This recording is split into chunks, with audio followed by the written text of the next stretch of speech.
हे एका उन्मादातून त्यानं फोन केलेला होता, आता हे सिद्ध झालंय आणि त्या व्यक्तीला वाचवणारी कुठली तरी यंत्रणा आहे म्हणूनच 1 महिना झाला तो सापडत नाही आणि 1 महिन्यानंतर तो सापडतो.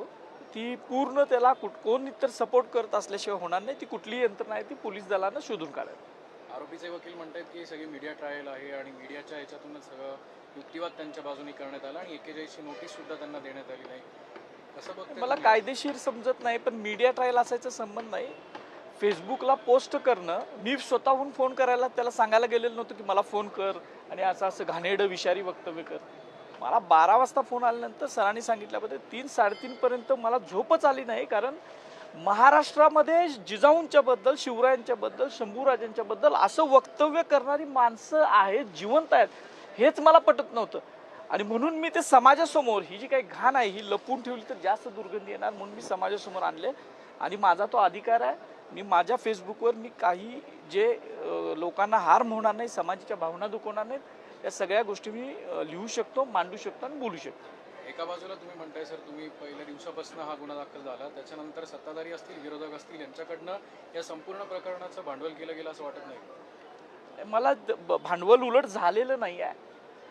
महाराष्ट्राच्या आराध्य दैवतांच्या बद्दल असलं घाणेरडं बोलल्यानंतर काय व्हायला पाहिजे होतं, पण तेवढं झालेलं नाही आहे. उलट सगळ्यांनी संयमानं घेतलंय. माझी सुद्धा ती भावना आहे की या अशा गोष्टींमुळं एक उद्रेक होऊ नये, सगळ्यांनी संयमानं घेतलं पाहिजे, माझी भावना आहे. आणि मला वाटत नाही की त्याच्यात कुणी राजकारण केलं आणि कुणी फायदा घेतला असं काही दिसत नाही कुठं.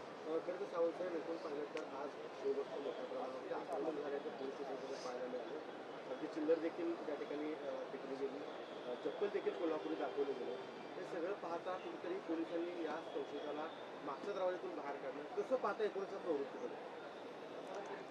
महाराष्ट्रामधलं शिवप्रेमी जे आहेत, शिवाजी महाराजांचे, शाहू महाराजांचे, बाबासाहेब आंबेडकरांचे, महात्मा फुलेंचे जे अनुयायी आहेत, विचारांचे अनुयायी आहेत, सच्चे अनुयायी आहेत, ते सगळे व्यथित झालेले आहेत की असली घाण महाराष्ट्रात असूच कसे शकते. आणि त्याच्यामुळं काहीतरी लहानसहान घटना घडल्या असतील, तो एक वेगळा रोष व्यक्त करण्याची पद्धत थोडीशी झाली असेल. पण मी परत पुन्हा महाराष्ट्रातल्या सगळ्या शिवाजी महाराजांच्या अनुयायांना असं आव्हान आपल्या माध्यमातून करतो की त्यांनी कुठलंही कायदा हातात न घेता संवेदनशीलता दाखवून संविधानिक मार्गाने याच्यावर आंदोलनं करावी. एक यंत्रणा त्याला मदत करते असं तुम्ही आरोप केला, काय सांगाल?